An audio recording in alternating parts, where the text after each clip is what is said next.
পুরীর জগন্নাথ মন্দিরে রথযাত্রার রথ তৈরি শুধুমাত্র কাঠের কাজ নয়, এটি এক বিশাল আধ্যাত্মিক ও ঐতিহ্যবাহী প্রক্রিয়া। জানেন কি, পুরীর এই রথ প্রতি বছর নতুন করে তৈরি করা হয় অক্ষয় তৃতীয়ার দিন থেকে। শতাব্দীর পর শতাব্দী ধরে একই নিয়ম ও ঐতিহ্য মেনে গড়ে ওঠে এই তিনটি বিশাল রথ। বিশেষ প্রজাতির কাঠ আনা হয় উড়িষ্যার নির্দিষ্ট বনাঞ্চল থেকে এবং প্রায় 4000-এরও বেশি টুকরো কোনো রকম পেরেক ছাড়া শুধুমাত্র হাতের মাপে ও খিলান দিয়ে এই রথ নির্মাণ করা হয়। প্রতিটি রথের উচ্চতা, রং, চাকার সংখ্যা সব আলাদা। প্রজন্মের পর প্রজন্ম ধরে নির্দিষ্ট কারিগর পরিবার এই পবিত্র কাজ করে আসছে। রথযাত্রার পর এই রথ ভেঙে ফেলা হয়, পরের বছর আবার নতুন রথ তৈরি হয়। হাজার হাজার কারিগর ও সেবায়েতরা এই কাজে যুক্ত থাকে।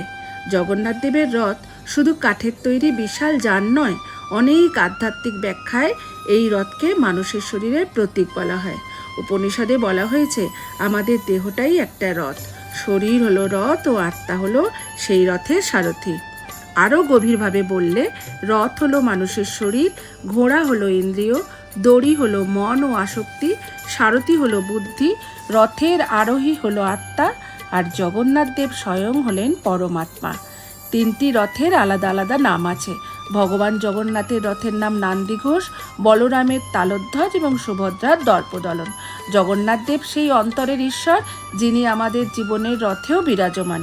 এইভাবে শতাব্দীর পর শতাব্দী ধরে জগন্নাথ দেবের রথ গড় গড় করে এগিয়ে চলে জীবনের গতির মতো। ভিডিওটি ভালো লাগলে লাইক, শেয়ার, সাবস্ক্রাইব করতে ভুলো না, আর সঙ্গে রেখো চৈতালি পজিটিভ ভাইবস। জয় জগন্নাথ।